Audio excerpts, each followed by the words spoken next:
Thank you, everybody, for joining tonight. We're going to go ahead and give people just a couple of minutes to filter in here. Still have people actively coming into the waiting room and getting situated. So we'll get started here in just a couple of minutes.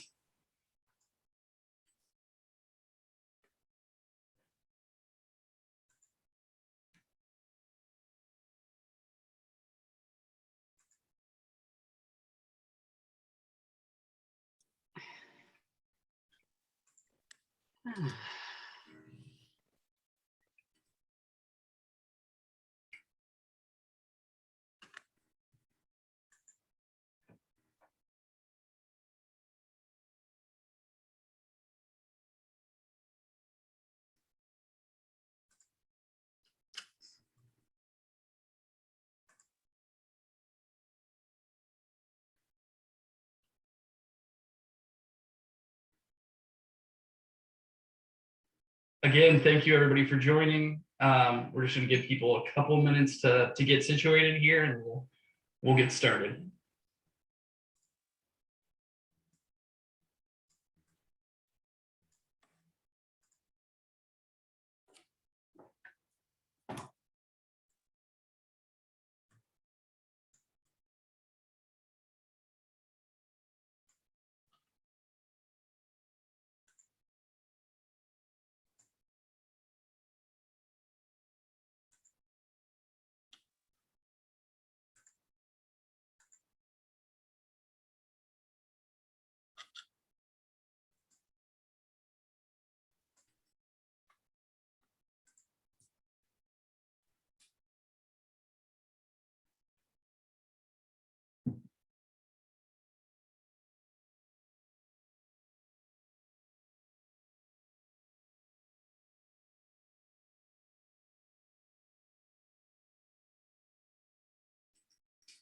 Great.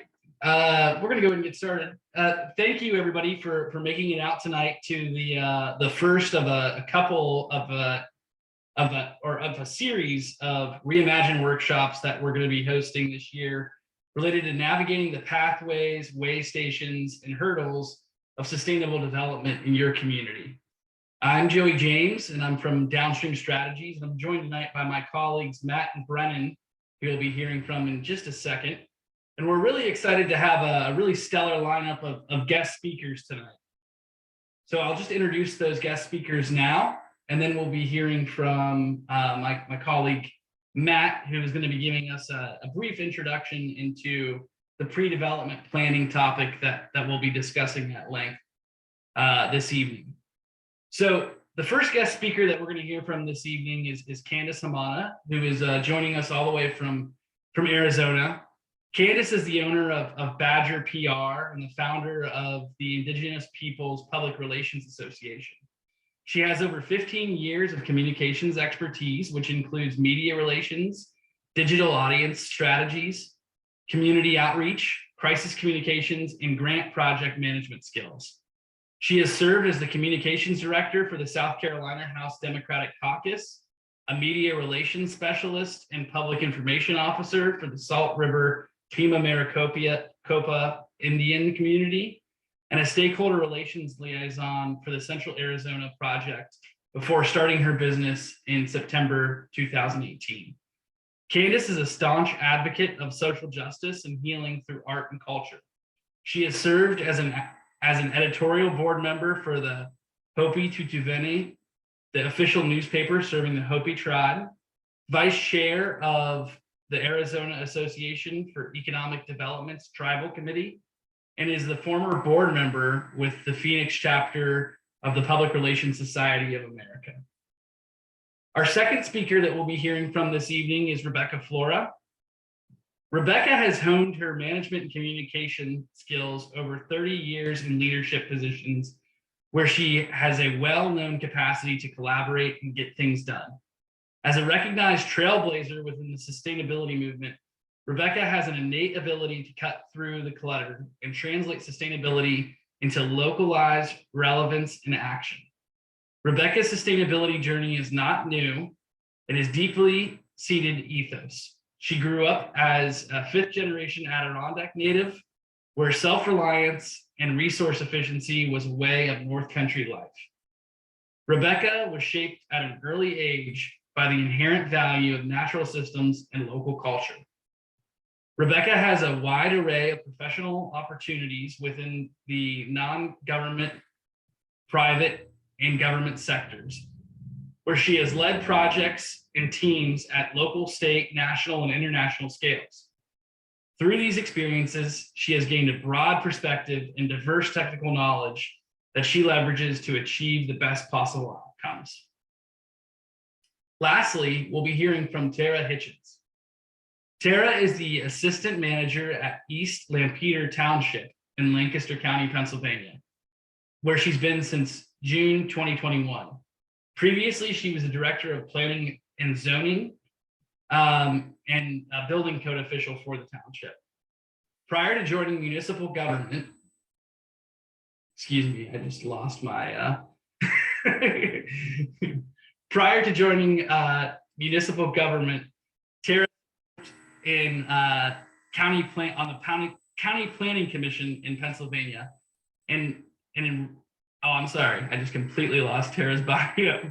She was a county planner for both Lancaster County Planning Commission in Pennsylvania and Rockland County Planning Department in New York. She spent a short time as a community planner with the Tri-State Regional Planning Commission in Harrisburg, Pennsylvania, and completed graduate work with the Pennsylvania Department of Conservation and Natural Resources State Park Division, working on state park resource management plans. So as you can see from the varied levels of government for which she has been employed, she has experience planning and directing policy in many facets.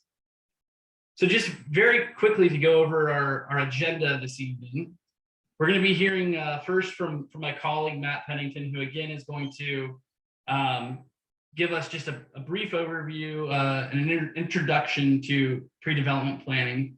Then we'll be hearing from Candace, Rebecca, and Tara. And then we'll have a short breakout session to so that people can interact with reimagine groups from different communities. Then we'll reconvene and hear some closing remarks, and we'll pass around a short survey. So without further ado, I'll go ahead and pass it over to my colleague, Matt Pennington, who is going to be our host for the first part of this. Thank you, Joey. And Joey, while you're setting up the ability for me to screen share, I'll take the time to introduce myself and my background. Matt Pennington, I'm formerly with a Regional Planning Development Council over in the Eastern Panhandle of West Virginia. It's about 50 miles west of Washington, D.C. And prior to that, I also worked for a county planning commission in Martinsburg, West Virginia. And prior to that, I was in private development, working for civil engineering firms for residential and commercial development. So, Joey, any chance we got that screen share working? Yeah, you should be able to screen share now. It says host has disabled participant screen sharing. 1 second.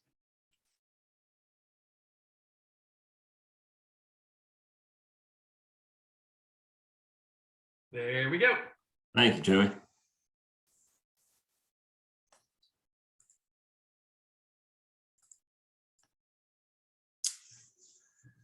So tonight is all about pre-development planning, and it's a second iteration, or all these workshops are part of a sort of a second iteration from a reimagined project called Advancing, or a toolkit really, for economic benefits of sustainable development. And this series is going to take a look at the different pathways, way stations, and obstacles that you may encounter during your project planning or your project implementation for sustainable development. And that's ultimately kind of where we're headed, right? This summit to sustainability, and what we're going to try to teach you, for lack of a better word, on how to get to that level of sustainability. And as you can see, we're going to be looking at different pathways. So, on your way to any mountain climbing expedition, you can have a number of different pathways that you can take to reach your goals, right? And it depends on where you are, where you start, the level of climber you are, right? If you know you're a pretty experienced climber or just kind of starting out from the beginning, you can take different routes to get to where you need to be. So a little bit of you know, self-assessment, so to speak. So I'm going to introduce you here to someone that you may know. This is a pretty famous movie. It won an Academy Award for best documentary. But this gentleman climbing here his name is Alex Honnold, and he's a very experienced climber. And when we were asked to kind of teach you about pre-development planning, it kind of said, well, are we the professionals here? Are we the professional climbers, so to speak? Can we kind of do this on the fly? And how do we teach folks to kind of do what we do, you know, without any ropes? Well, it might not be that easy. And because there's a lot of different routes that you could take. And so Alex Honnold, he climbed this mountain, El Capitan in California, without any ropes. It's about like 3,000 feet up in the air without any being tied anywhere. And so, you know, how did he figure out which route he needed to take, which pathway he needed to take? Well, Alex is extremely experienced. He spent hours rehearsing all of his hand movements and foot placements, and took copious amounts of notes. And so some of you on today's session might be feeling a bit overwhelmed about all of that as you move forward with this pre-development process, but that's all right, because if you are feeling at the end of your rope, don't worry, we got you. You're harnessed in, and sort of enjoy the view, relax, because you know we all start from somewhere, and that somewhere is for you tonight in terms of this pre-development planning 101, so to speak, where we'll teach you a few things here and there. And I'm glad some of my colleagues have joined, because every planner kind of approaches it slightly different. They might say, well, Matt, that sounds good, but I would have done it this way. Or, you know, just like every mountain climber might approach this summit somewhat differently. You know, they might have a different route. They might use a different hand placement or hold to get up around one obstacle or up one specific section of the mountain versus the other. Really, that's all up to, you know, your prerogative on how you go about it. But there are a key principles that really do need to be hit. And that's some of the ones that I'm going to be talking about, and hopefully some of our panelists tonight can elaborate on if I missed one. So feel free to chime in during your time and tell me what you liked and what you didn't like along the way. So a pitch. Some of you might know this term if you're experienced mountain climbers or have been around for a little bit. You also may have heard the term multi-pitch, where it takes a series of different sections of the mountain. But essentially a pitch is just one length of rope, you know, that you're tied into, you're harnessed into, and you have, you know, iterations by iterations as you go up. You climb up and you attach yourself, and once you're secure, you can do another section, another pitch. So we're gonna approach sort of the pre-development planning pitches as we scale this summit to sustainability tonight. So pitch number one is sort of the summary of existing conditions. And so when Alex Honnold was surveying this existing conditions of El Capitan, how did Alex Honnold know which route was the best route for him to try to pursue without any climbing ropes? You know, so he evaluated it significantly and came up with, the fact that this is called the free rider route. So of all those, you know, like dozens and dozens of routes, this one was his best option to do. And that's really from learning a little bit about the environment itself, learning a little bit about your skill set, knowing what you're capable of doing, and learning the lay of the land in and around, for your case, your project. So when I'm doing a project, I look at the environment around me, either from a legal point of view. You know, is the project that we're working on legal within the jurisdiction? You know, for instance, say you want to do a sustainable project that might involve renewable energy, and you have an area in mind that you want to put some windmills in, but you know what? Maybe it's zoned as you know, a flight or an aircraft landing area, and there's a height limit on what you can put in that particular area. So really that project is not legal within that area because you're in an airway or a runway protection zone. So zoning is a huge legal issue for a lot of projects that maybe is just a go or no go decision. It's like, well, we cannot do that because the law says we cannot. So that's one issue. Technical issues in this go no go scenario. Can a project be completed successfully? Is the infrastructure there? Do we have water, sewer, telecommunications that want to go in there? These are all things that you need to take a look at, because if you don't have the technical capacity to do the project that you're doing, you might need to change gears or shift. And finally, political. Is there an appetite for the project, or is there strong resistance? I'm sure some of you have gone down that road before, and it just is not going to happen for one way or another. And really,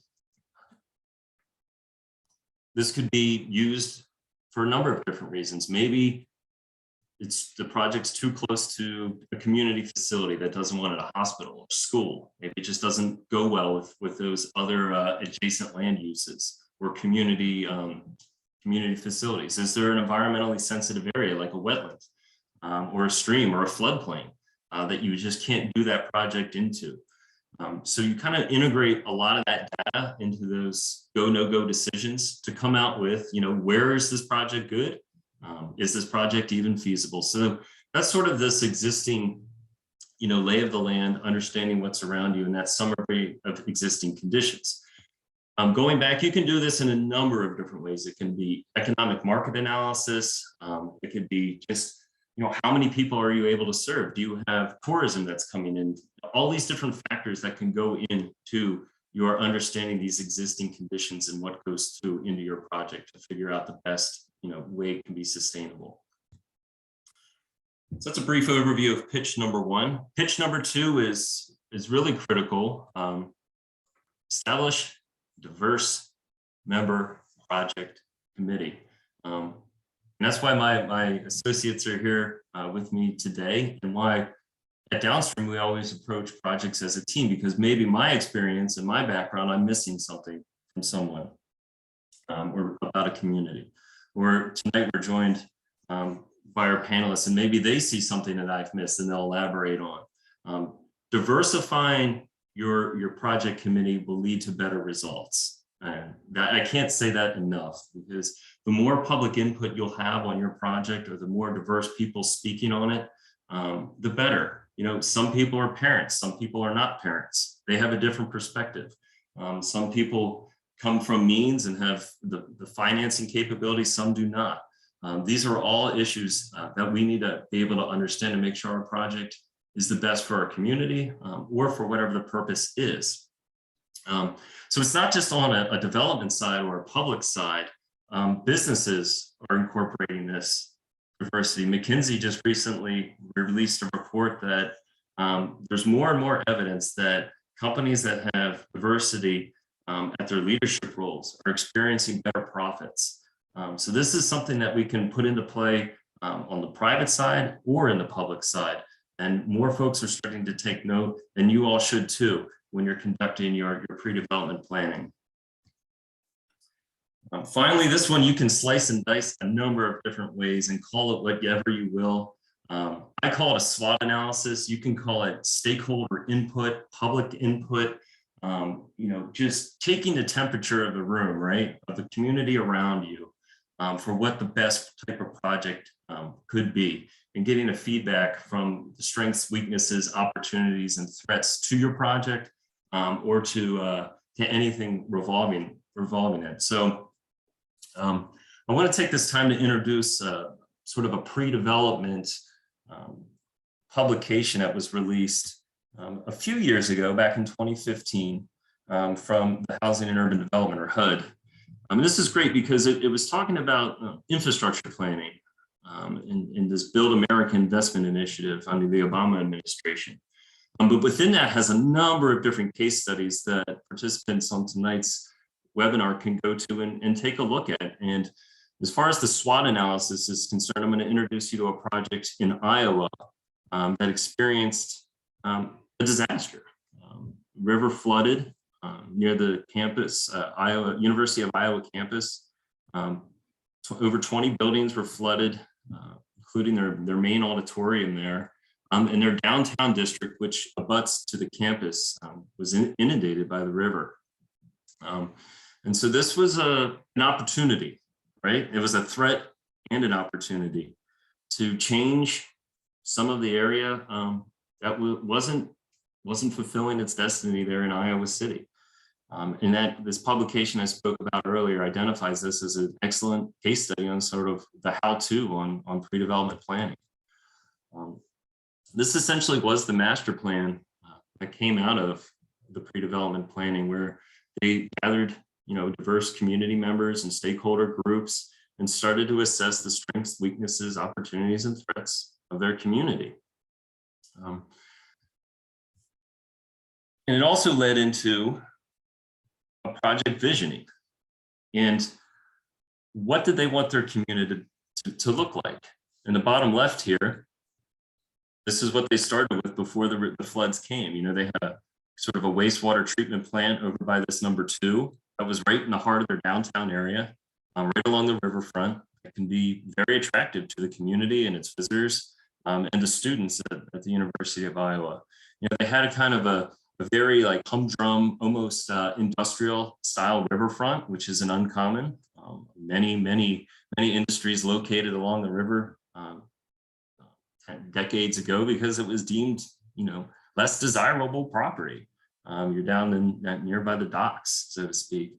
But nowadays we view that as very attractive property where we can gather and actually use that in a number of different ways to protect ourselves, to be more sustainable, because they draw in more revenue when you have waterfront water views, but also they can serve as protection areas too when the waters rise again, or to improve your water quality through different elements of green infrastructure. So how did Iowa City get from the bottom left to the top right? That was their vision, right? That's where they wanted to go through this pre-development process. And so really, in my eyes, visioning equals values.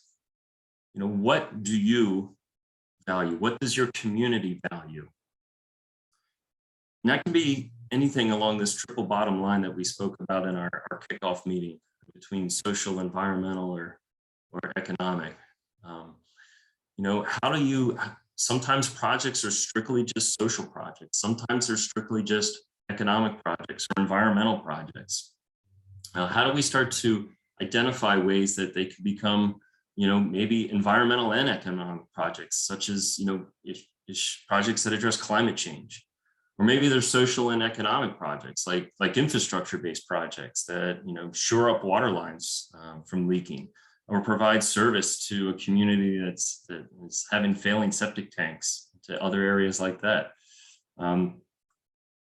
Maybe it's a public park that benefits the environment and the people that gather around it. So understanding where those values are and how they can all combine can be yet another way to envision your sustainability and summit to sustainability.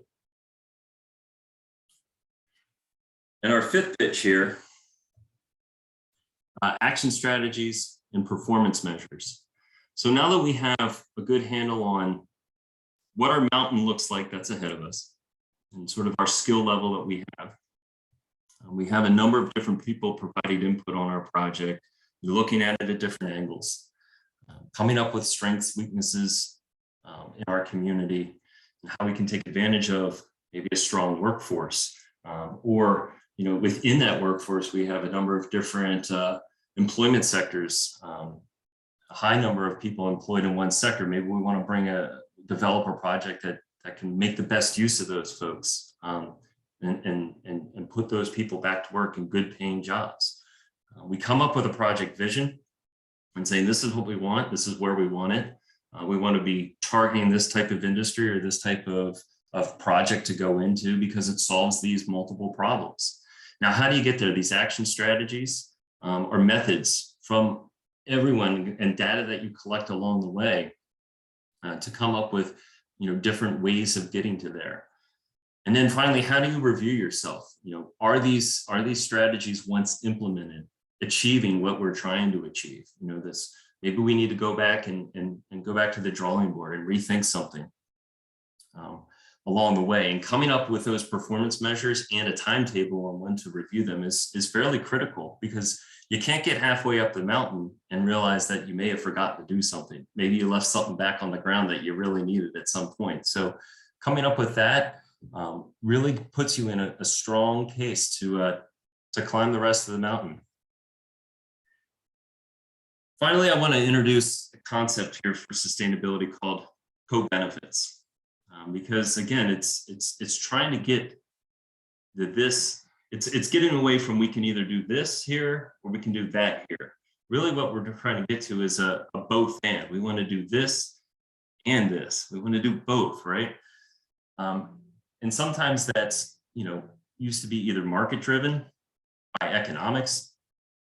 That says, well, we can do this here because it's cost feasible, or because we have the market that would necessitate it here. We need this big box store located here because it's right off the interstate and people can get to it, and we'll make the most money there. We'll have the most traffic there. But is that necessarily the best for your social or environmental, which are that sort of hierarchy pyramid of emotional, social, and physical projects, where we looked at that park, right? So think about how all of that can be obtained to achieve sustainability. And remember, when you're climbing and you're kind of halfway there, is to kind of enjoy it, talk about your projects. You've come a long way from the ground, right? You're doing well. And how you communicate with your audience along the way can be really critical for achieving sustainable projects, because you never know when you're going to find that next really key stakeholder or that next champion for your project that can take you over that edge if you're struggling, and get you to the next pitch and the next iteration and achieve that final summit to sustainability. So with that, I want to introduce our next speaker, Candance Hamana, who's going to be talking about the critical nature of communicating your project with the public or with your stakeholders in general. So Candance, thank you.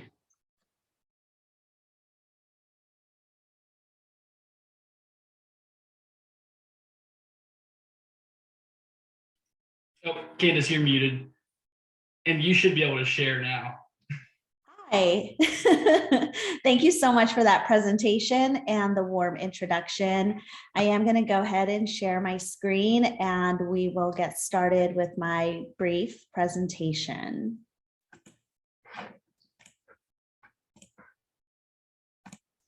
Okay. All right, so today I'm here to talk about the Indigenous perspective on how to strategically plan for projects in your community. This is going to be more of a dialogue and case study, something that I was a part of back in 2017 to like 2019. And so I hope that you have some important takeaways from it. We did some introductions, but allow me to introduce myself. Nakwang Tapki, na Candance Hamana yan Matsiwa na Hanangwangwa na Mungkang Nasino. And what I said was, hi, I'm Candance Hamana. I am Hopi. I am from the Badger clan, and I'm from the village of Upper Mokopi, which is in northern Arizona. Just a little bit about me. I am an Indigenous business owner, and I have over 15 years of public relations, communications, and community outreach experience. My life really does feel like I am walking in two worlds, because I still have family obligations to my village, and I have to go back home to the reservation there and perform duties to serve my village community. But you might see me out on the street, and I'm the person on the right. You're just walking by and minding your business, and I'm minding my own. But it's always in the back of my mind where I come from, who my people are, and my connection to this earth and to how very small we are in comparison to everything else out there in the universe. So there are 574 federally recognized tribes in the United States. So with stakeholder relations in this regard, it's important to know, acknowledge, accept, understand upfront that each of these tribes, and even the ones that aren't federally recognized, have their own unique language, culture, customs, origin stories, and that relationship to Mother Earth and or its resources. This would be at the forefront of any kind of work that you would do with any tribal government or any tribal nonprofit in terms of stakeholder relations and projects revolving around sustainability. So the Navajo Generating Station is actually located, well, it was located in Page, Arizona, about 4 hours just north of where I am here in Phoenix, Arizona. In the spring of 2017, the owners announced that they would be shutting down the Navajo Generating Station prematurely. And this ended decade-long agreements that the federal government and ultimately the owners had with tribal communities, both the Navajo and the Hopi. The Navajo had a larger stake in this because more of their land was used in terms of locations of extracting coal to run the mine and to run this operation here. My role in this was at the time of spring of 2017, I was working here in Phoenix with a water utility company who was one of the sole purchasers of energy generated by this coal plant in this coal station that was responsible for pumping water out of the Colorado Water River system and bringing it up into central and southern Arizona. So at that time, I was tribal stakeholder relations specialist for that water utility company. And I was working there when this announcement was made. And knowing that this company was basically using a legal loophole to not fulfill their commitment to continue to buy power from NGS and instead go and buy, of course, less expensive power on a public market. It just created a lot of internal and external struggles for me as an Indigenous woman, but also for my tribes. And during the period of this time, it was about a year and a half period where the utility company would have public forums, and I would actually see both the Navajo and Hopi tribal leaders traveling down to Phoenix and sort of pleading their case to this water utility company to please, keep buying this water or the power from NGS to pump your water because it was written into our long-term economic development plans. And now those agreements are being prematurely cut off by 20 years. And we're not ready for that kind of impact to the local economies. And the environmental impacts had already been felt. So that was my place within this time that this was happening. And at that moment, I was working with the water utility company. So kind of felt like Darth Vader a little bit. I needed to find the light and use my powers and my skills and my talents for something good, not something bad that was hurting my community. So in September of 2018, it was both a precarious but a principled decision to leave the water utility company. And I immediately started seeking out, colleagues and friends that I knew and other business professionals that were in the business of entrepreneurship, social entrepreneurship, sustainability, and we decided to get together and collaborate with a nonprofit called the Grand Canyon Trust up in northern Arizona. And we started holding community roundtable discussions up on Hopi and Navajo. As Mr. Pennington had talked about, the need to be able to bring people together, a diverse group.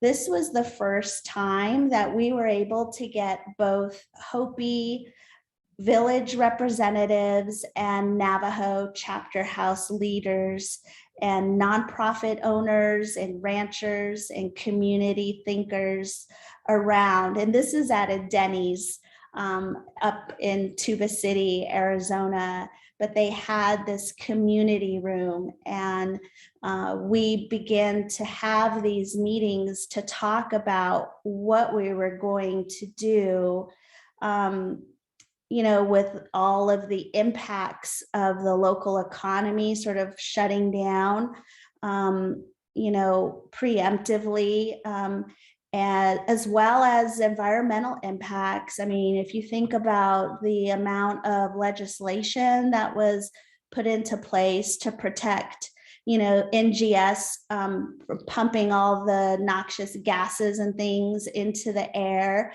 that created a problem from the get-go.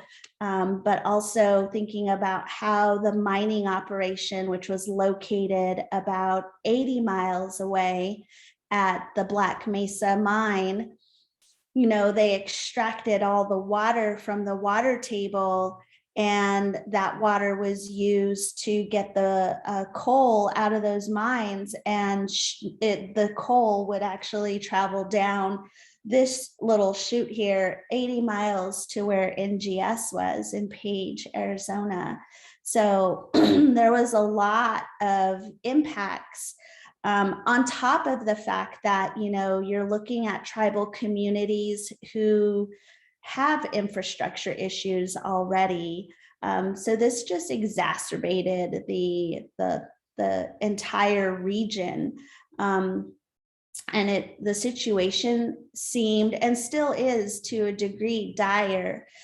Fortunately, Hopi and Navajo Indigenous people are very resilient. And so the spirit of them continuing to fight today to reimagine what they want their land to be used for and what they want their economies to look like, those conversations continue to happen. But these were the kinds of issues that we had talked about during the course of those community roundtables.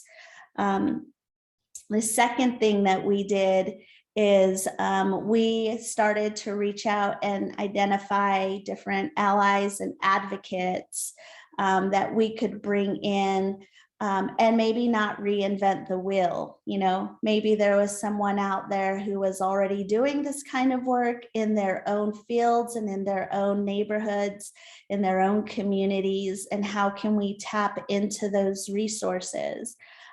So after the community collective came together, we decided to reach out to both the Just Transition Fund out of Washington, D.C., and ask them to come on board and kind of help us with this Hopi and Dene Just Transition project. When we were thinking about how we were able to do this, or how we wanted to implement this, I think Mr. Pennington talked about the need to have as much diversity at the table and to have, be able to have conversations and strategize And so that was what we decided to do. So we were able to partner with Just Transition. And once we got the green light and some funding to move forward, then we started looking at other partners that we could bring in. And then that's when I found Joey and his team over in Downstream Strategies. And I reached out to him, and we invited Joey and one of his colleagues to come up to be a part of this 3-day workshop. Was kind of what we landed at. We wanted to have a 3-day workshop where all of our stakeholders could come together. They could kind of learn about, I guess, have more information in regards to the environmental and the economic impacts. Because if you think about it as well, a lot of the, tribal members of these communities were also employed at the mine. And there was a sense of pride that they had been a family of miners. And so they'd been able to stay close to home. And with the closure of that mine, they were now having to think that they might have to leave the reservation and be more transient in their work. So there were so many issues. But what we were able to do was scale our project for stakeholder input. How could we get the most amount of input from a diverse group of stakeholders that would actually be able to kind of focus on one thing? So we decided on this uplift, sustain, and innovate workshop, creating strategies for transitioning away from coal-based economies. And that was sponsored in part by the Just Transition Fund, and we held it up in Tuba City, Arizona on the Navajo reservation. And it was a 3-day event that involved some tabletop exercises. It involved panel discussions, and it also involved an immersive learning experience component. So one way I think that you're able to really have an impact with this kind of work as you're building these projects is, some people learn by doing and feeling your pain points and those pressure points if they're out there physically in your community. What are those issues? Water issues. We took Joey, he was a trooper, right? We took him out to the remotest desert where we were doing a sheep shearing workshop. We all had the opportunity to go out there and learn about the local, the impacts to vegetation and to the ranchers and to the just the landscape and farming and ranching in particular. But getting the opportunity to realize he didn't have internet access for a few hours, and it freaked him out. But if you didn't know, tribal communities probably suffer the most from lack of broadband, lack of access to clean water. Excuse me, even electricity is still inaccessible in remote areas of Indian country. So I think what made the most impact for people who came to visit the community and share their knowledge, because Joey and Downstream Strategies were able to talk about different ways they were able to pivot towards tourism and do other things, maybe even like a workforce development component up in the Appalachians. Like, we were able to take that information and learn from that as well. There's now a business incubator up in Tuba City that has been able to really make impact and help small business owners kind of thrive more. Of course, situations like the pandemic kind of put a big halt on those efforts. But this was the kind of work that we did in the spirit of bringing people together to solve big problems, but, you know, to be together on something. It was a collective experience with both the Hopi and the Navajo. And if you have any background knowledge on Hopi and Navajo relations, they're tense. They have fought over land, they have fought over water. And, you know, we live in a desert, so everyone's fighting over water now. We're in an over 20-year drought here in Arizona, and the water is drying up. Even the Colorado River is not producing the same amount of, you know, of water. And so, and then evaporation is just another component because it's so hot. So any water that collects down in these reservoirs and rivers down here, it's all going up into the atmosphere due to evaporation. So anyway, it's even more dire in tribal communities. And to fully understand that, you really just kind of have to be in that moment and live as they do and experience it the way that we experience it when we're living in those two worlds.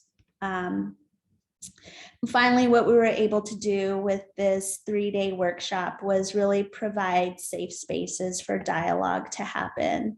Understanding that there are different perspectives and that there are different elements of healing as well. There was a need to recalibrate and understand that there was a lot of trauma, intergenerational trauma caused by these forced systems of extraction economy on tribal land.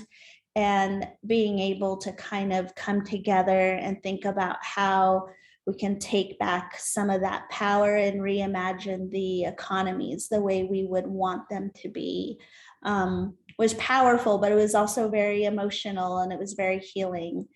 And it is always very political when you're dealing with any kind of sustainability project on tribal land, because each tribe has its own self-governance, which means they make their own tribal rules or tribal ordinances. And so you just have to understand that trust is first and foremost, above and beyond, the most important thing that you can establish when you're working with tribal communities. And that's it. That's all I got in a nutshell. Thank you very much.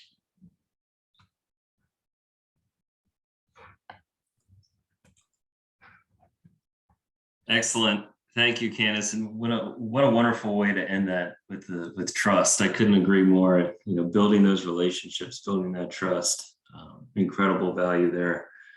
So Joey, our agenda, I believe, has Rebecca as our next speaker. Yes, and just so everybody knows, we will have time for questions from our speakers at the end. So if you have any questions, please write them down, and we'll dedicate some time at the end. Okay, great. I'm up, Joey. Yep, I'm going to make you the host now. I'm on, I think. Is my screen share up? Oh yeah, it is. Okay, great. Okay, well, hi, everyone. Thank you for joining tonight. I wish we had a polling function so I could understand better where everyone's coming from and what your interests are. I'm going to take, so I'm just going to kind of guess that a little bit, and hopefully what I have to share will be helpful to folks. I'm going to be focused pretty much on the aspect of real estate development in terms of where that fits into this whole equation of pre-development. And so kind of walk you through that, but just to give you a little bit quick background. I'm currently acting as a developer myself. I have a partner working on a project, and you'll see a little bit of that. But interestingly, actually, I want to do a shout out to Robert Rudenstein, who's on the call, because Robert was at the Urban Redevelopment Authority when I first started doing development work in Pittsburgh. And, it's good to see Robert joining this evening. So that was my early days, actually, at the Urban Redevelopment Authority as a project manager, doing brownfield redevelopment. And then the other shout out is to Joanne Martin, who is someone I'm currently working to partner with on some future potential development. So it's kind of fun to see that bookended of two people in the process towards the early stage planning of Southside Works, if you're all familiar with that, and former steel mill that was there. So kind of wore multiple hats through that process. And then up until recently, Zoom Forward, acting as an owner's rep for the Hazelwood Green project in Hazelwood in Pittsburgh, which was a massive undertaking of basically doing everything. And I have to say, as a trained planner, the most exciting thing about that was I got to work with my daughter. So my career does expand over 30 years, and to the point that my 30-something-year-old daughter was working with me on that project. So that was pretty fun. And now doing a project of my own. So you're going to see some of those projects as I go through some of this, and hopefully it'll be helpful to you. So let me just start out and jump in. I used to do a lot of training and teaching, so I always like to start with learning objectives. I really want to focus on what does sustainable development mean in the form of projects being real estate type projects.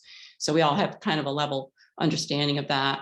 What is that pre-development stage in a development process? What are the common sustainability challenges, and what are a few solutions? Can't do too much in 15 minutes, but hopefully I'll give you some snippets of things to think about if you're either from a community perspective, trying to get something going in your community in the way of a redevelopment, perhaps, or from an advocacy standpoint, or, acting as a nonprofit developer. There's so many different hats, I think, in that whole realm.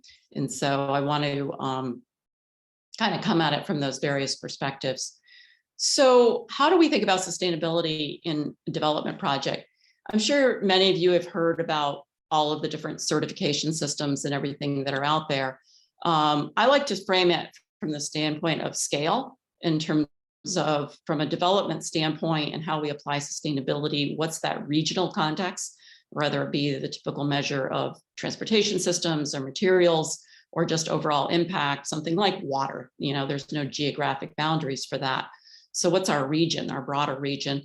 What are the connections to the surrounding existing community when we're thinking about development projects? How are we approaching site planning from a low impact standpoint? And then obviously just the building design itself, which I think we often hear the most about. And then let's not forget that once the ribbon cutting occurs, there's still a lot of other things that have to be considered in terms of how the building is operated, used, job creation, a whole variety of possibilities there. And you look at these different scales. In terms of the measures, I think pretty much you could talk to a variety of different groups and people, and you would get a different answer of what measure is most important to them. And I like to kind of just list them all.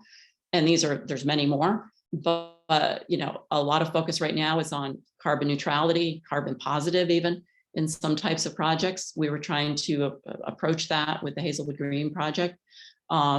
Net positive, that's not just about energy and water, but just in terms of resource use in general, and how do we return. Regenerative strategies are a big buzzword right now. And there's some really good projects happening along those lines. Of course, social equity values, where do those fit in? And not just nice words, but how are we actually integrating them into projects? Community benefits, how is the community benefiting from this added development that might occur in their neighborhood? And then what's the future? I mean, if we do it right, what is the future adaptive ability for whatever gets built to adapt and change over time as markets change? We're having a huge problem out there with, abandoned malls, what we're calling gray fields, that there's really not a lot you can do with because they're stuck out in the middle of nowhere and it's a lot of asphalt. So how do we plan and develop in a way where there's constant ability to adapt and change to markets? So those are a few things to think about in terms of how you apply sustainable development to real estate type development projects. The next thing I want to touch on, so that we all have a common kind of baseline understanding, are the stages of development. There's what I like to think of as the preliminary assessment, and I think a lot of what's been talked about so far is around that early stage planning work. I put a dollar sign next to that to give you a sense of the investment that starts to occur in those different stages of development. So you're sort of, and I'm going to dive into these first two a little bit. Then pre-development, where we start saying, okay, yes, we're ready. There's a project moving forward. And that's where you start spending even more money. And then you're into that design engineering stage where a lot of dollars start getting spent, but the bulk of the money being spent on projects. So you'd best get decisions made and anything integrated before you get to the construction stage, because it's hard to go back at that point. And then commissioning, making sure it does what you expected it to do. And then of course, occupancy and operations, which is, it's hard to really place a dollar value on that. So I wanted to sort of just touch base of the fact that there's these different stages of a development project to be aware of. We're going to focus on first to just touch on the preliminary assessment stage. This is some of what you've been hearing about in terms of let's define the need. What are the goals? What's the vision? In the case of Hazelwood Green, some of you are familiar with that in the city of Pittsburgh. I worked with the project owners, which was the head of 3 foundations, Richard King Mellon Foundation, the Heinz Endowments, and the Benedum Foundation, to really get them past the notion of, well, they wanted it to be a sustainable development, but what did that mean to them and to the community, their funders, their board, and to really begin to develop a true vision statement that would basically include the words and the thoughts that I kept hearing from them in meetings, but hadn't really been framed. And so we were able to frame this ultimately as sort of our guiding force. And then, in terms of other projects, that's just one example, obviously of many out there in terms of, thinking about what do we mean by vision. In terms of the needs assessment, that was mentioned by a couple of the other speakers, but basically really beginning to understand what is it you're trying to accomplish? What is your project? Are you trying to bring a particular company? Are you trying to get a site redeveloped?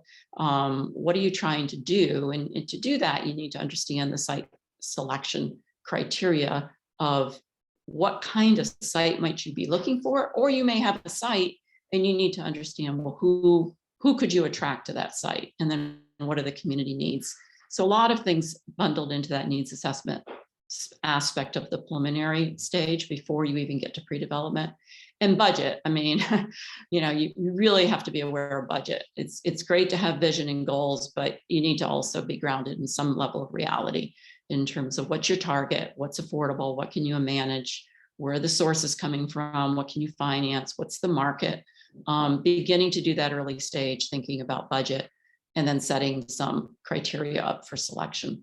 So once again, this was sort of just let's have a common core understanding of these early stages before you even get to what I call a formal pre-development stage of the development process when you're doing like a real estate type development.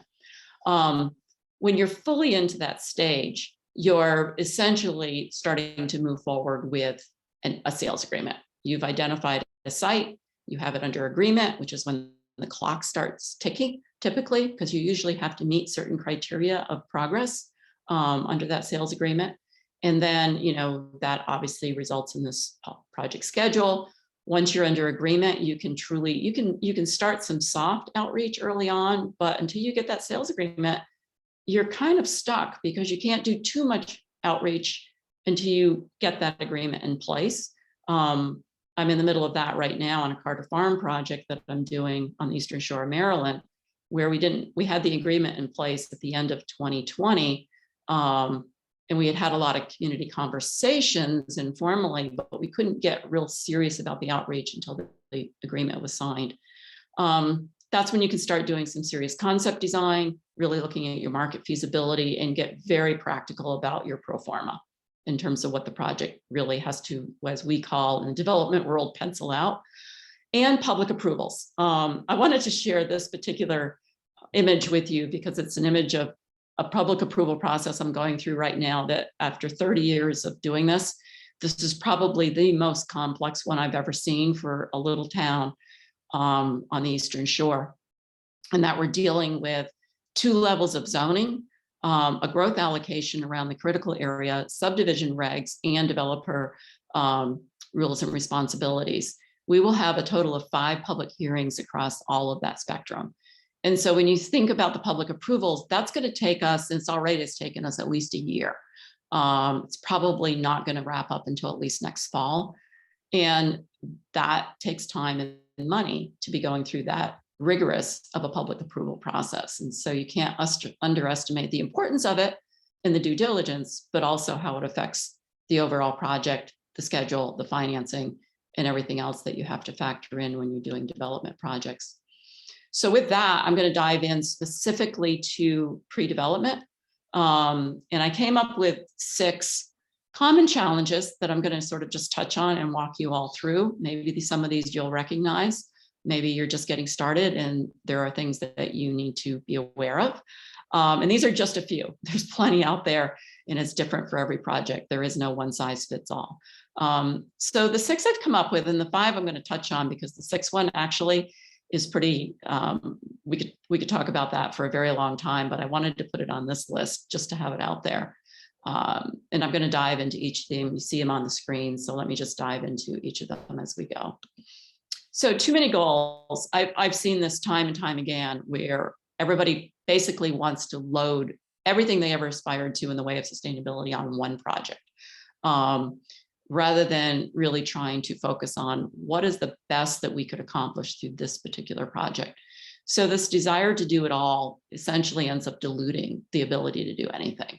And you really need to have a more focus of what are those priorities, because stakeholders from different sectors all have different priorities, and how do you bring those together? Some of that's been talked about earlier, but those early upfront priority setting workshops and really understanding where can we come to an agreement and trying to be focused around that are very important. The photo I have here are some of the early stages when we were doing the P4 performance measures in Pittsburgh.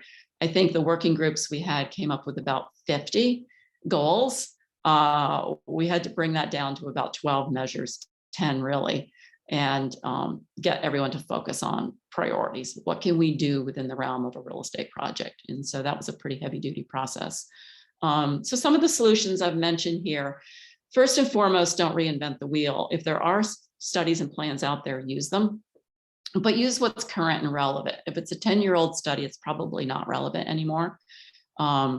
But it's good to acknowledge what was done and to really be able to go through those and see who was involved. I find that stakeholders change so rapidly that someone's opinion 4 years ago even becomes outdated. And you really need to kind of keep checking in with that.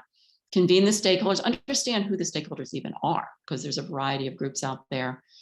Truly, and this came up earlier slides, the context, what are the existing conditions on a variety of issues, not just physical conditions, but market conditions, community conditions, the overall project situation. And then the 4th bullet, I think is really important. Some people think of compromise as failure. I think of it as being able to get things done. Nothing's ever going to be perfect. You really have to focus on what's important. And as I said earlier, don't try to load everything on one project. And then finally, develop a set of principles. And I have a slide about how we did that on Hazelwood Green. So the next challenge that I identified for us tonight is this range of knowledge and commitment amongst players. I was involved in green building in the very early days. That's dating me, way back in the late 1990s, early 2000. And a colleague of mine, Bob Kobit, and I held the very first lead workshop in China. And, when you take the perspective of having held some of those first ever green building workshops to where we are now, 20, 25, going on 30 years later, it's really interesting to see the range of values and perspective and learning that's occurred over that time frame. So it's good to understand that there's a whole range out there, and you have to constantly be looking to ensure that everybody's coming along with you and has the level of knowledge needed for who they are as a stakeholder and the decisions they need to be making. You may be in a situation where the public sector codes and regs essentially aren't as far along as you may even want to be. And that's the case for me as a developer. We want to do more than what the codes and regs will allow us to do. And so we have to constantly be, working and amending and bringing along the government sector in our case. The community plan, has a lot of issues. Maybe there's a community plan that didn't even integrate sustainability or may have not thought about it from the perspective that this development project you're working on may be involved in. And then your project team. I think it's just really important to recognize that project teams are really good at faking it sometimes. They have some level of knowledge, but in terms of the ability to get it done and to bring it together as a team, as a collaborative team, putting the right team together and qualifying them is absolutely critical. And so, hopefully that gives you some insight as to what I mean by this. And then some of the solutions are things that are obvious, like workshops, focus groups, training, utilize and leverage local NGOs that may already be doing training, send people to those, do customized ones if you need to, use the charrette format. That's always very helpful in the beginning of a kickoff of a project. And then I feel it's important to just really understand the perspective and needs of the various players. My big example on that was PNC, who I worked with when they did their first green building in Pittsburgh. Gary Salson was the head of real estate at the time, and he had issues. He said, we've got to deal with security. We have to deal with all these issues. If you listen and hear that, then you have to try to apply their issues into sustainability, not assume that you can apply it over top of their needs. You really have to listen. Third challenge, we still have a real lack of valuation data. Basically, the project budget is a very direct cost. This is what it's going to take to build something, is still the primary focus. Everybody's got to figure out what the bottom line is. Life cycle is seldom considered. The valuation of natural capital is still imperfect out there. It's in terms of how do you evaluate, monetize the natural capital contributions to a project. It's something that I really enjoy looking into and I've worked with folks on, but I think we can do a lot better on that. The whole issue of productivity has been around for quite some time, and we know there's human health impacts, but getting owners, getting others that are investors to factor those into as a value is still extremely hard to do. But for maybe NGO type buildings, where they're coming at it from a very different perspective with different funding, or government type buildings. But in the private sector, it's still very hard to do. Some of the solutions here that I mentioned is, really understand what your goals are and keep them focused. Set the best path forward. I think Matt alluded to some of that. And then, have partnerships with those regional, national NGOs and universities to work with you to bring some of that data forward and to be able to at least bring that into the conversation so we don't forget about it and we start actually raising awareness about the importance of those other data points. And then ultimately you do have to develop criteria for weighting, because you will have to make decisions at some point, and how do you weigh each of these different factors. The fourth challenge is limited and confusing integration into project documents. This one's really interesting because I've been on both sides of the equation on this, both as a consultant responding to documents and as someone writing them.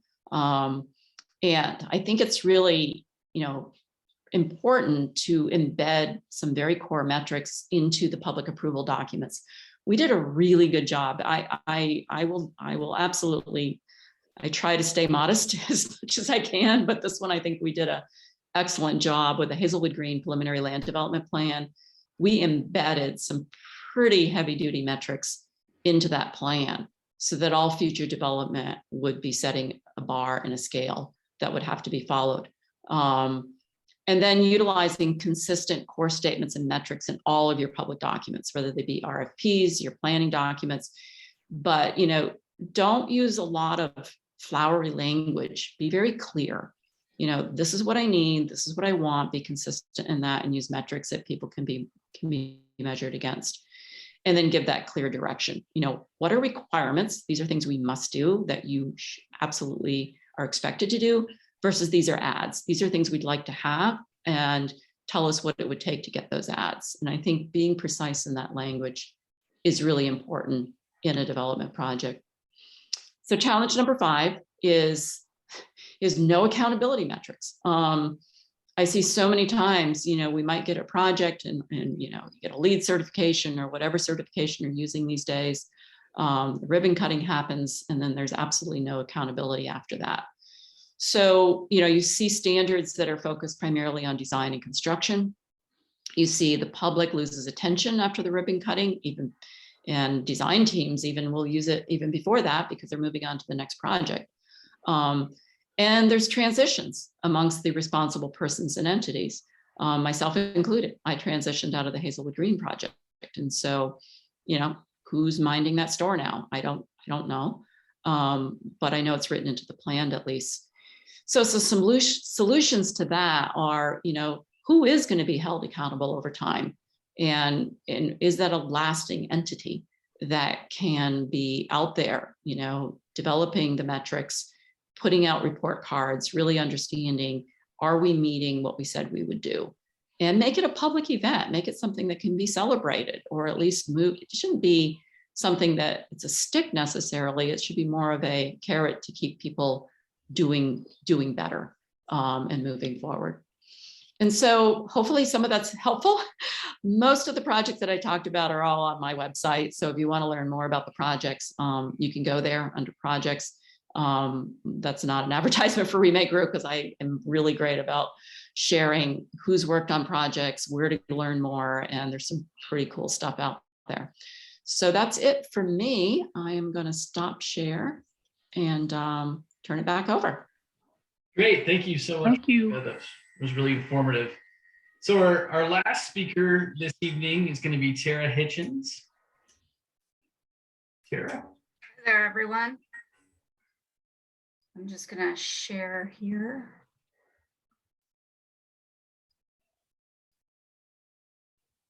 Everyone can see my screen?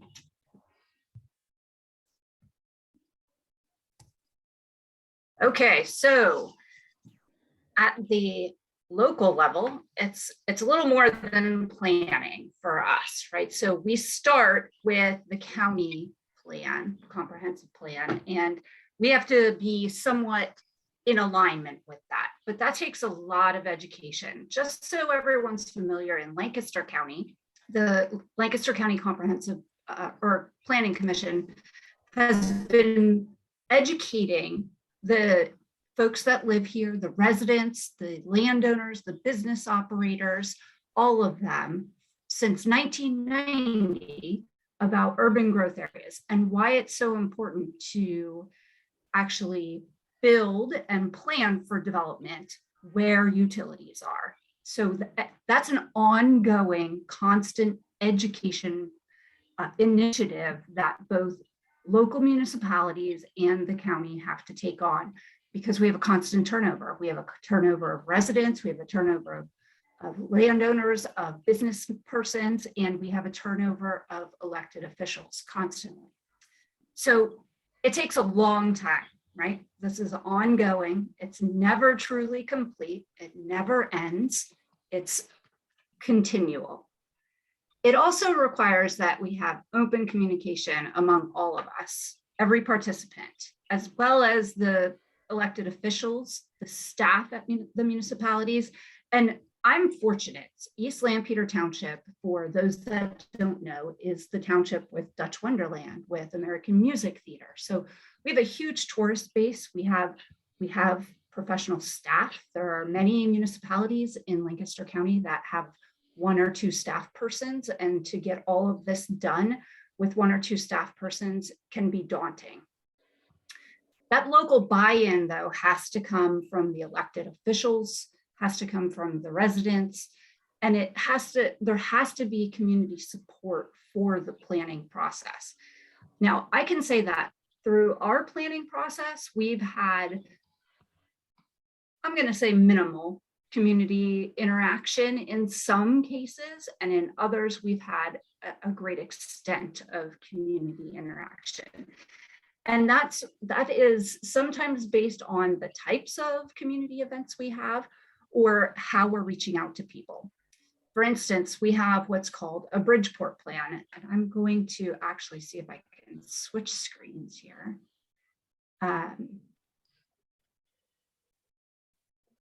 Because that planning process started in 2018.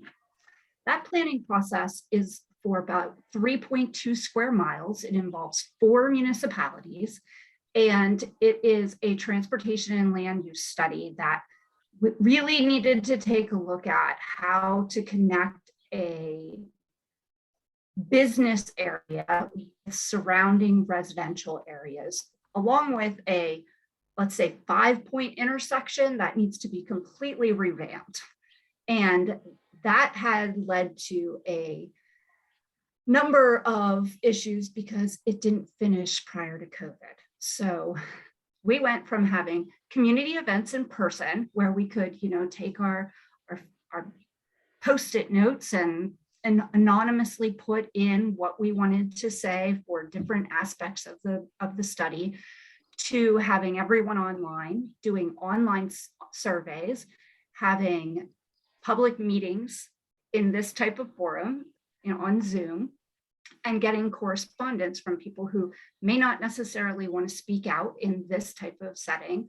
So we had to come up with other ways to do that. And so I have to say that through the COVID process, we learned that there's great opportunity to find out information from people that wouldn't necessarily attend a public meeting. However, at the same time, we missed those individuals that came to the public meeting and said, this is my area of town. This is where I do my grocery shopping. This is where I take my walks, and this is what I want to see. They weren't inclined to come onto the Zoom or to participate in the online surveys. They wanted to tell us in person. So, you have to balance how you do these interactions with constituents. And through COVID, I hope that we've found alternate opportunities to do those, to accomplish those interactions and to gain that information. As Matt said, it's important, and I think Candance said it as well, important to have that diverse group of participants and stakeholders, because you have to find those champions to move projects forward. Those champions in any project, whether it's a study, whether it's an individual project like Rebecca was talking about, those champions are the ones that will move the project forward. They'll be the educators to the public. They'll help, once you have them educated, they'll help to educate others and move the project along. I'm going to go back to my slide. Sorry for taking a detour there.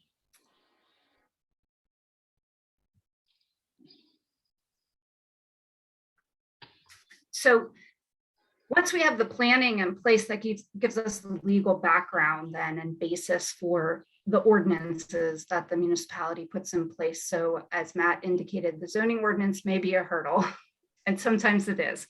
But sometimes that's not the only hurdle, as Rebecca was showing in that year-long timeline and 5 hearings in. There's zoning ordinance, there's subdivision land development, there's stormwater ordinances, and what's really important is making sure that they all align in achieving the goals of the municipality and achieving the sustainable goals of development in general. So in 2000, well, let me start a little bit earlier. 2003, our municipality and the school district and the adjoining municipalities completed our comprehensive plan. It took quite a long time. I'm just going to state that there was somebody else in the position. It took about 10 years to get to a final product of a zoning ordinance. In 2016, I came and said, we're going to have some workshops. We had a number of workshops with the public in general, and we said, this zoning ordinance is going to be an overhaul. We had quite a number of people show up to those meetings. There were concerns, I think, because we had a zoning ordinance that was fairly loose, and we were moving to a zoning ordinance that would allow a lot of different things that people just weren't accustomed to, I guess. Some of those things were alternative energies. Some of those things were allowing varied uses in a tourist district, allowing mixed use housing over commercial, or allowing accessory dwelling units and single family homes to increase our density where we have the utilities available to us. All important factors to our board of supervisors. And I'm lucky in that way because they all have drank the Kool-Aid, I guess. And they've supported the planning of the township in a way where we can build and redevelop and infill where it's necessary to do those things. So if there is one thing that I can convey to everyone on the call tonight, is attend your local municipal meetings. It's essential. You're not going to get anywhere with any project without attending those meetings and giving your input into the planning process from the start.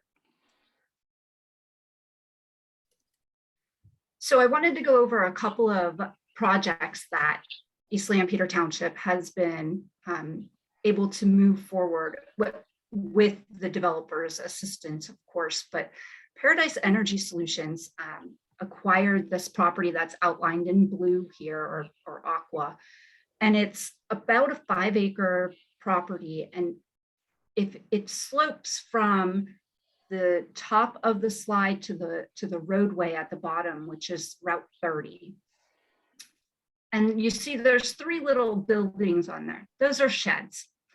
They're sheds, and it's a shed manufacturer that has had a lease on that property for about 15 years, and that lease is up next year. Nothing's been able to be done with this property because of this interesting lease. Paradise Energy Solutions purchased this land, is seeing the lease through, but they are looking at putting in a building that has office and warehouse. Now, in this particular district, this is our village commercial district along Lincoln Highway. And initially we had that you could have manufacturing uses in a village district, but you had to be off of a township roadway.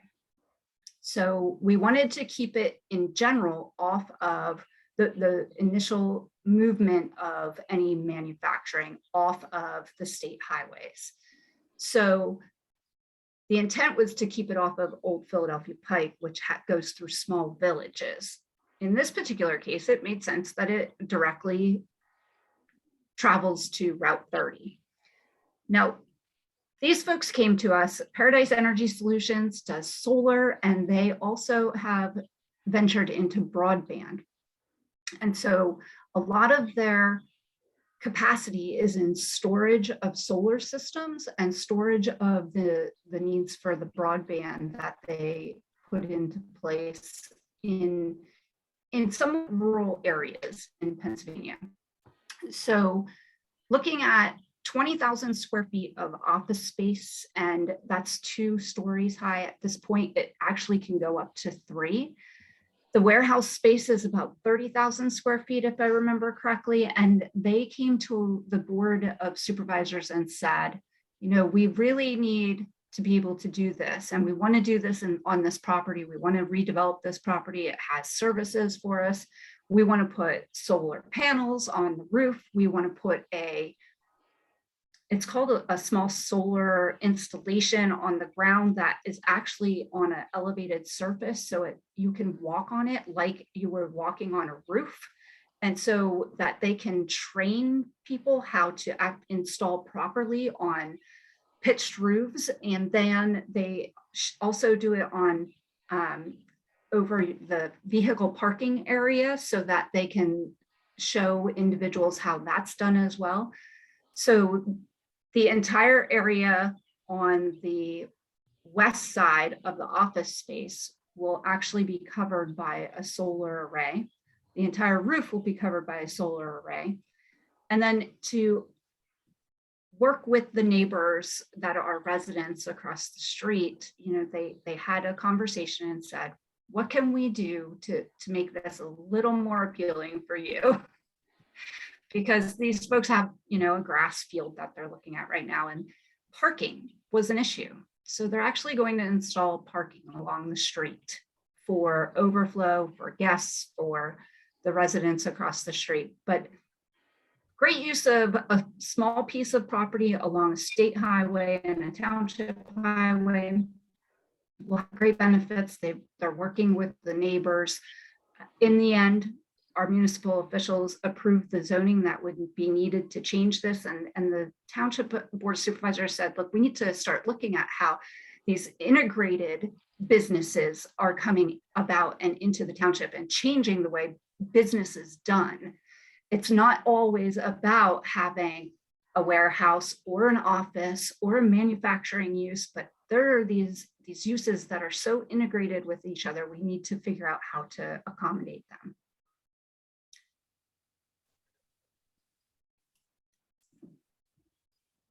The next example I want to highlight here is what's called Shops at Rockville. Some of you may know it as Rockville Outlets.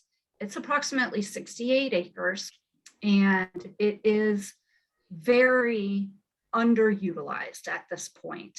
Just down the street, approximately a mile, we have Tanger Outlets. Now, Tanger Outlets a few years ago went through over 100,000 square foot expansion, and quite honestly, I don't want to say stole, but enticed the tenants of Rockville to the new portion of the Tanger Outlets, and the Rockville Outlets is now at about a 20% tenancy. So the current owner of the Rockville Shops at Rockville came to the township staff and said, you know, we need to do something. What can we do? And we said, look, we're open to options. We want to see this as productive land. This is in our urban growth area. This has all of the services that are available, all the utility services. We want to see something that will actually move forward, that can utilize the land in a more efficient and effective use in this particular area. This is single story shopping here. As you can see, there's a sea of parking that's not needed. It's a stormwater nightmare. So the owner with local legal counsel came up with a zoning amendment that led to what we're calling, and what our board has adopted as, a commercial redevelopment overlay district. Now you have to be in the C3 district, which is our tourist district. You have to have 50 acres. And we actually looked, there's one other parcel that could fall into this, and it's a possibility that it may. The property owner came back and said, you know, we really want to do residential over commercial. We want to look at medical office. We want to look at the ability to be extremely flexible. And the point for the slinky on the other, we have to be flexible. We have to be able to mold with the market in some cases, as business changes, as real estate changes, as property owners change and ideas change. But, you know, sometimes when we write our ordinances, we have to be strict and stick with the ordinance to the best of our ability. And other times our planning documents need to be as flexible as possible so that we can make these adjustments along the way. So this ordinance was approved 5-0 with minor changes from staff along the way. We had, I think, 3 meetings with the developer and their counsel. We offered suggestions on changes to uses and how those uses might come into play.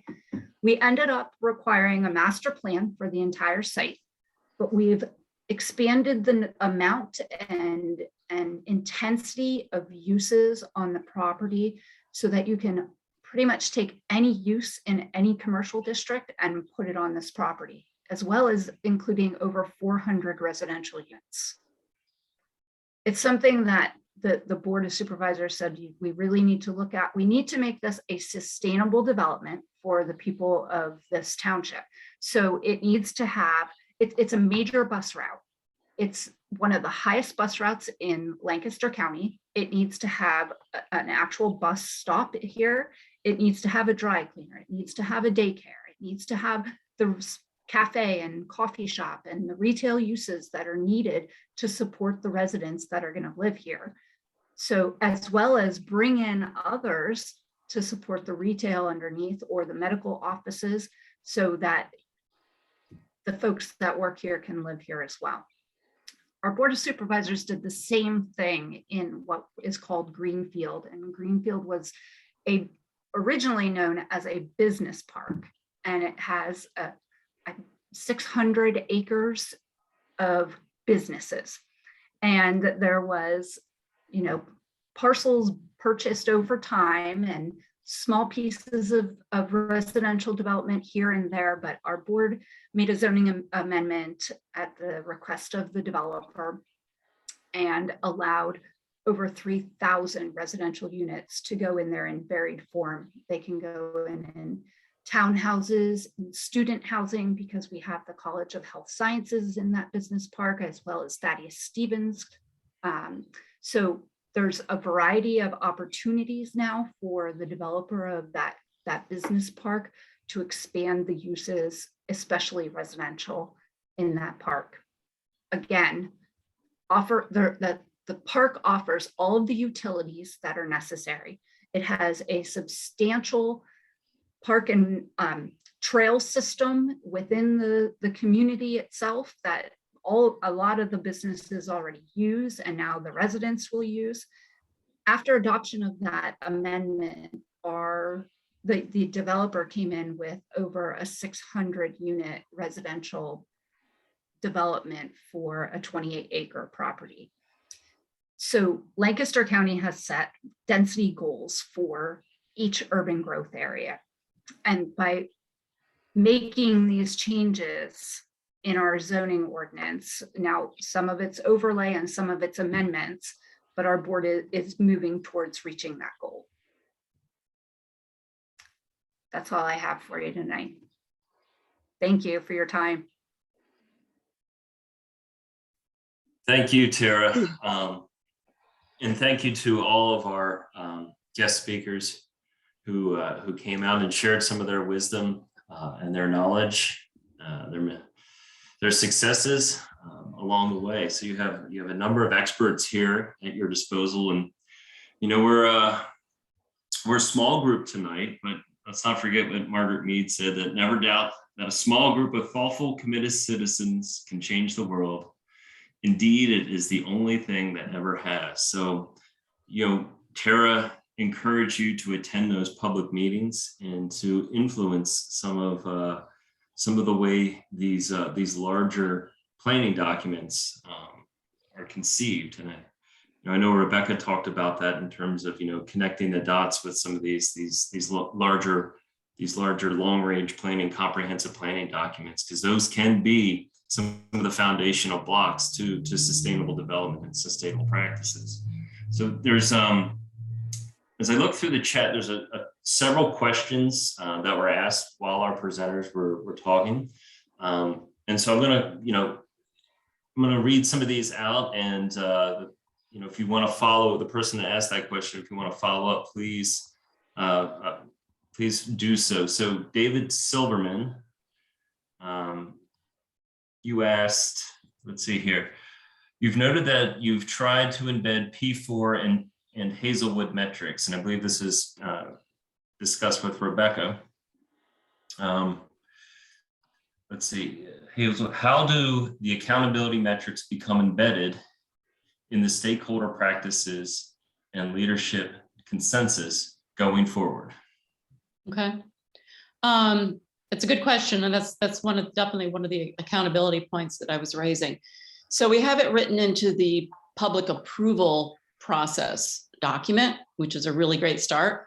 I think in terms of the thing I did, which is unusual for the role I was playing, was tried to educate the community, because I said I wanted the community to be as informed as possible, because I said ultimately that they were the ones that were going to have to ensure that those metrics were being met by future developers over the next 20 to 30 years. So I think it does start with community education and really tying it to community plans and having some core groups that will sustain over time, having them have the awareness and the knowledge to ensure that they show up at the public hearings when there's a new development coming in that's supposed to be following those metrics, and be asking those questions at the public meeting. And it's just about building that leadership and capacity really in the community to sustain that over time. Excellent.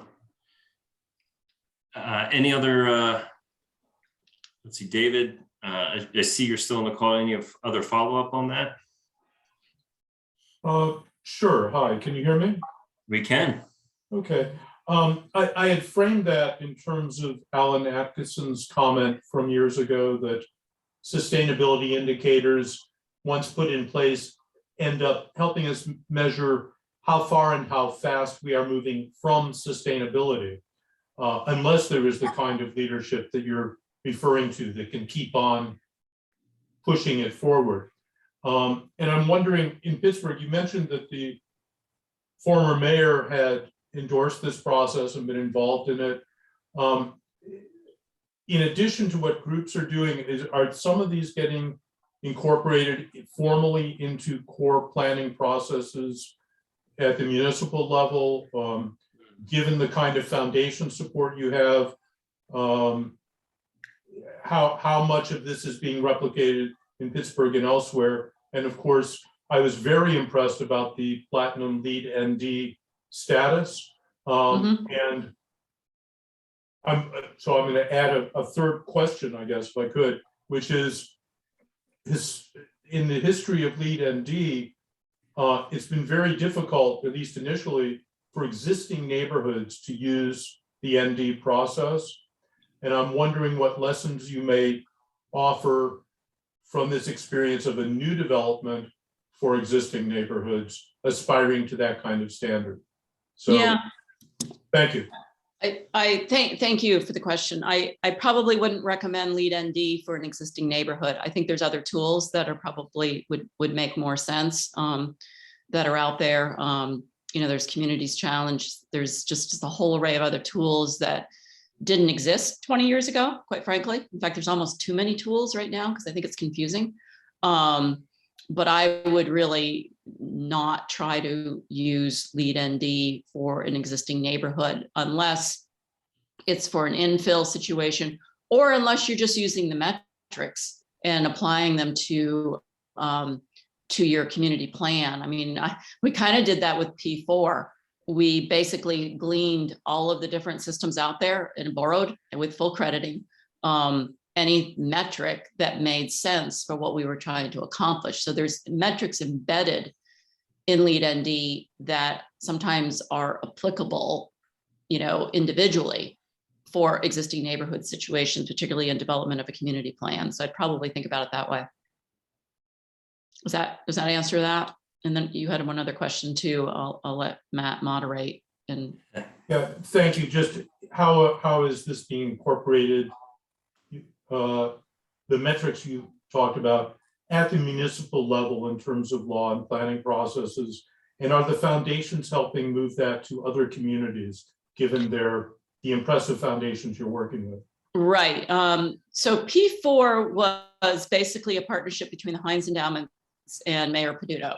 And I'm just going to honestly say, unfortunately, while the Urban Redevelopment Authority, in fact, Robert, if you're still on, should weigh in because he was there at the time, the URA tried its best and piloted the P4, but it never got the traction and the leadership we needed.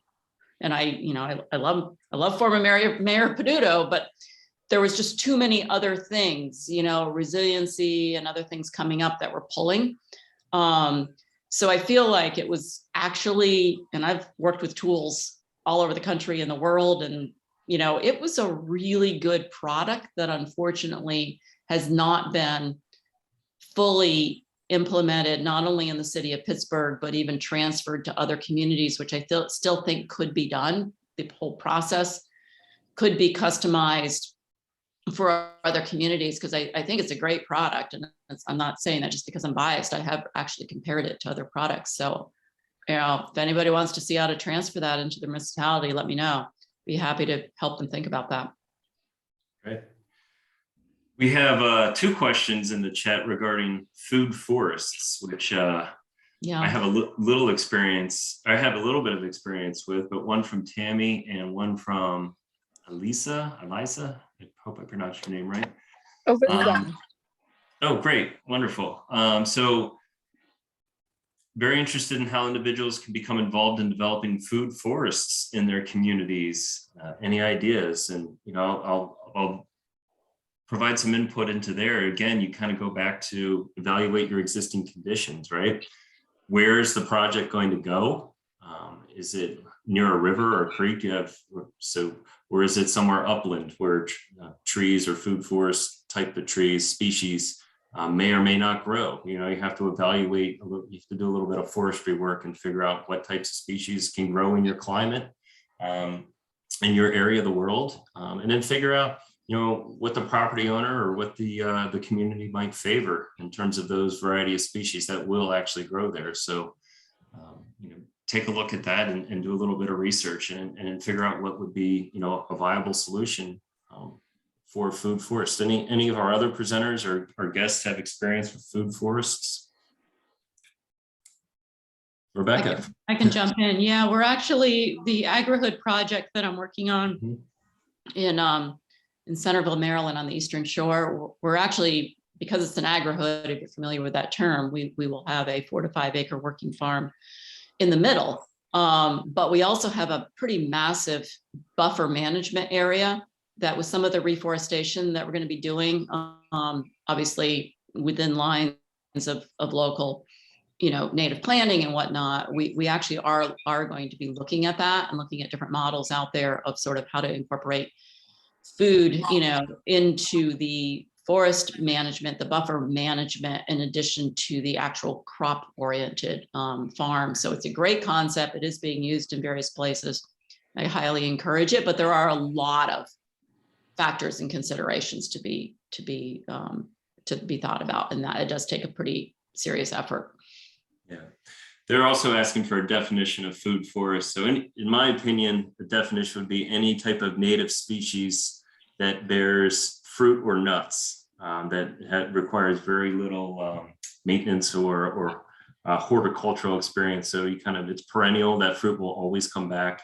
That's kind of my definition of a food forest. So if anyone else has something to add to that, please feel free. Actually, that wasn't my question. My question or my statement was to generalize the idea of food forests. Oh. So for example, we can convert our malls into food forests by growing food on the roof, bringing up the asphalt, and creating farm for community in the community, because the places that the malls are, like for instance, Monroeville Mall, is in a critically located place, and it's a big area.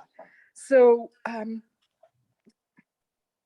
I guess I'm frustrated because I've worked for decades in the work that you all are talking about, and I look at a place like Southside Works that has a lot of vacancies.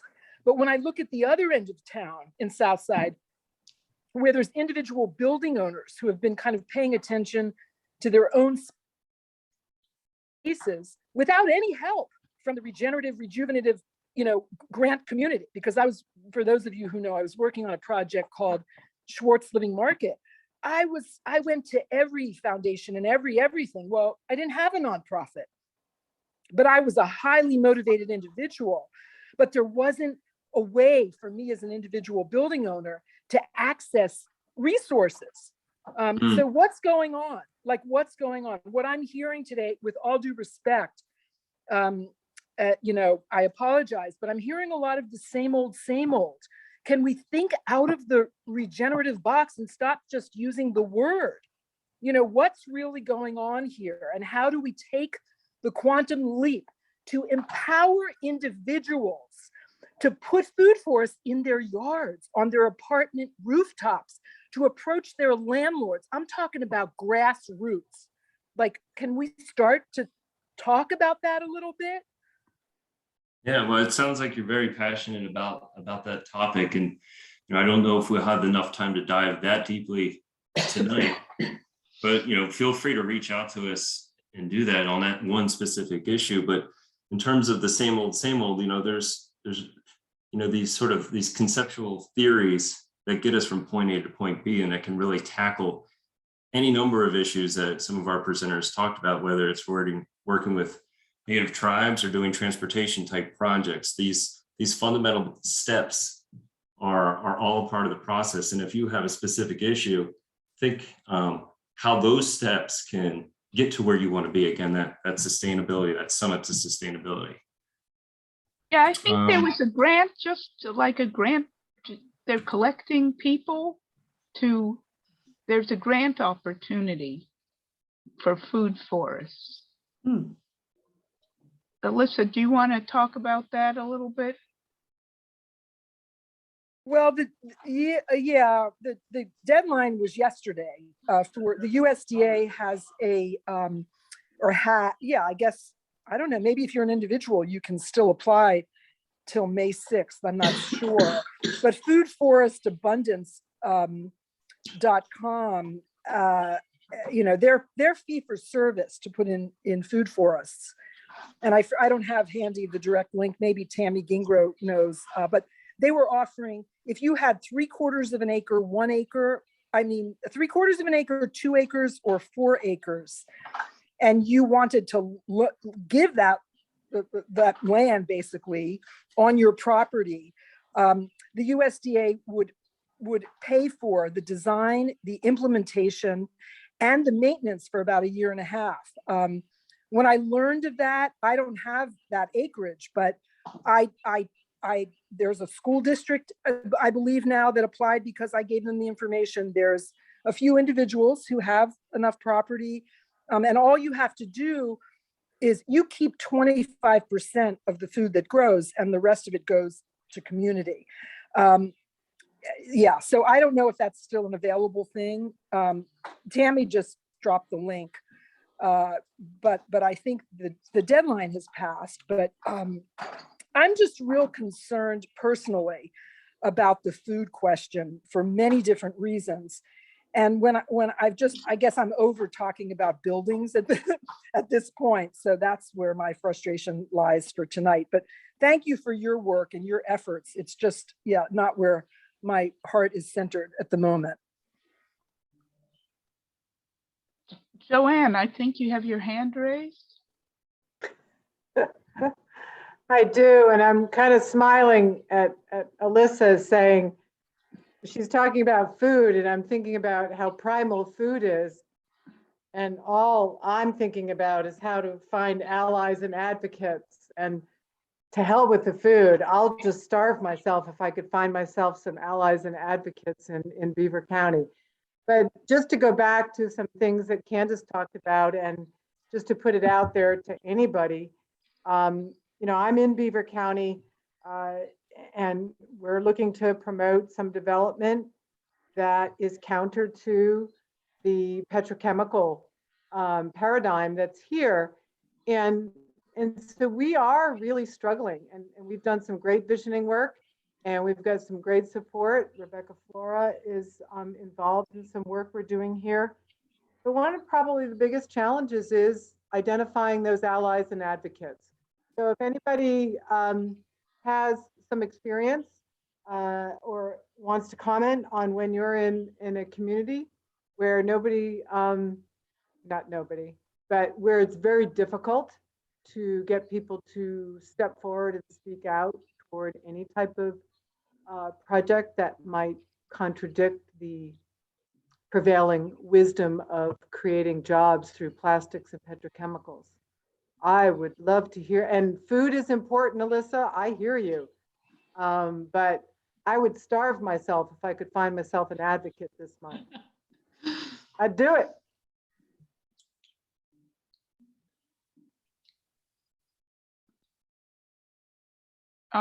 Does anybody, I know there are people attending tonight. This is Candance. So I'm curious, what is the main point of contention for finding allies and advocates? Is it, what's the main cause that people are not getting involved? I feel like understanding the root of what motivates people to get involved with an issue is kind of solving that small problem might help to attract more allies and advocates. Candance, I would love to solve that problem. It's political, it's social, it's huge. I mean, it's a community that has rallied around jobs and it's not unlike your community with coal, and it's a former steel community. It is very much a coal community, and it's a community that has thrived, and I put thrived in quotes, but where the history here, people have lived and lived off the teat of steel and coal and fossil fuels. And so to change that paradigm is really, really challenging. So that's what we're working with here. And it's also unpopular to pledge support against the main industry that's now here promising all these jobs. So it's, yeah. I can definitely understand how Yeah. that's Yeah. really challenging. I know that when we started our work, we deliberately avoided going to the top of our tribal governments. So, the Hopi tribe has their tribal chairman, the Navajo Nation has their president, and we did not get them involved in the initial conversations. My cat's gonna debut. Sorry. But what we did was we reached out to the nonprofit communities. We reached out to the very local leaders. So my guess would be maybe county board supervisors, or just something that is that's got a little bit lower profile, as opposed to the governor or a state house representative, to really just try to get in their ear and just have them at least show up at the table, because the citizens wanted to see what was happening, see who was going to take action to try to have those conversations. So it was difficult, for sure. And we had to make a couple of different appeals and show up at the Hopi Village Council meetings and kind of infiltrate that system, just so that we could get an invitation to go and present our ideas to them. And they were able to then bring along the village that we presented to actually shared our presentation and our information with the other villages in the Hopi.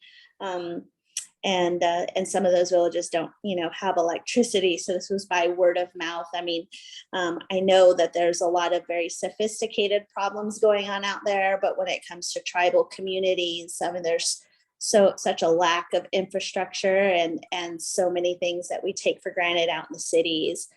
So yeah, word of mouth was still really important for us. And just showing up and doing grassroots work and being, those foot soldiers, to get out there and to identify and activate those community leaders were really helpful. I think my biggest takeaway, Candace, from that was you said infiltrate the system. Mhm. And I feel like that's exactly, I'm taking that into my dream time tonight, because that's exactly the work that we have to do here, is to infiltrate a system and to do it positively. To do it in a generative, positive way, not in a destructive or constructive or critical way. And that's right. I think understanding some of the problems that are root causes from a systemic point of view definitely give you a little bit more information so that you can tackle problems holistically, or at least, try to determine what is the source of that problem and how can we chip away with, solution-based conversations around that. Yeah, I'm chipping. Thank you. I don't go on, Matt. I'm chipping away. So thanks very much for that. I really want to encourage this conversation to continue, and maybe slightly change some of the words around from a little less clandestine and infiltrate, and go back to what Candace had originally said at the end of her presentation, was trust, right? Mm-hmm. And that's ultimately what we're trying to do to get it to change, is is trust. And I want to go back to another simple word that Rebecca mentioned today, which was compromise. Because you can't always get, she said that it's not bending over to get it, but it's a way to get things done, is through compromise. And I want to bring back a conversation that Tara and I had recently. I'm not sure if she mentioned it or not, but that very few people turned out for a zoning rewrite. In that's a very, at their community planning commission and county council or city council meeting. So how can you build trust, compromise where needed, and rally and build allies to go to those board meetings where they're adopting and approving these requirements and regulations? Not necessarily infiltrate, but influence the decisions that are made at higher levels. And that's a great word choice. Thank you. Yes, and that's something that League does, trainings and workshops with how to interact with local government on issues that are important to you. The people who are coming to these Reimagine workshops have developed ideas for sustainable development projects. They initiated ideas and visioning sessions, and they're working on getting these ideas implemented. So, it's hard for the lay public to know how to do this. So that's why we've asked Downstream Strategies to develop some tools, with suggestions, and to bring in experts like yourselves and thought leaders, and have you, see what you have to say about development. So, I don't know if there anybody else who wants to talk about their project quickly, or.